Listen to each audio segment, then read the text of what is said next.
नमस्कार, सत्यदर्शन न्यूज मध्ये आपले स्वागत आहे. मी पायल शहा. एक नजर टाकूया आजच्या ठळक घडामोडीवर. उपमुख्यमंत्री अजित पवार यांचे निधन विमान अपघातात कुठे आणि कसा झाला? राज्याचे उपमुख्यमंत्री आणि राष्ट्रवादी काँग्रेसचे अध्यक्ष अजित पवार यांच्या विमानाला सकाळी बारामतीमध्ये भीषण अपघात झाला. बारामती विमानतळावर लँडिंग करण्याच्या प्रयत्नात असताना विमान शेतात कोसळले आणि त्याला भीषण आग लागली.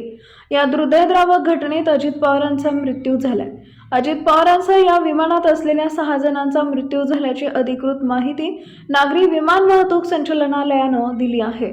सकाळी 9 ते 9:15च्या सुमारास बारामती विमानतळावर लँडिंगचा प्रयत्न करत असताना वैमानिकाचं विमानावरचं नियंत्रण सुटलं. मात्र तांत्रिक बिघाडामुळे विमान धावपट्टीवर उतरण्याऐवजी शेजारी असलेल्या एका शेतात जोरानं आदळलं.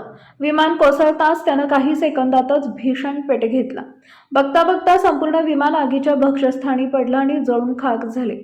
या अपघातानंतर घटनास्थळावरून धुराचे मोठे लोट उठू लागले, ज्यामुळे परिसरात एकच खळबळ उडाली. स्थानिक प्रशासन आणि आपत्कालीन यंत्रणांनी तातडीनं घटनास्थळी धाव घेतली. या दुर्दैवी घटनेत अजित पवारांसह एकूण 6 जणांचा मृत्यू झाल्याची प्राथमिक माहिती समोर आली आहे. यामध्ये त्यांचे सुरक्षा रक्षक, पीए आणि वैमानिकांचा समावेश आहे. अजित पवार आज बारामती जिल्हा परिषद निवडणुकीच्या पार्श्वभूमीवर 4 महत्त्वाच्या सभांना संबोधित करणार होते. मात्र या घटनेपूर्वीच त्यांचा भीषण अपघात झाला. या घटनेमुळे संपूर्ण महाराष्ट्र आणि राजकीय वर्तुळात मोठी शोककळा पसरली आहे.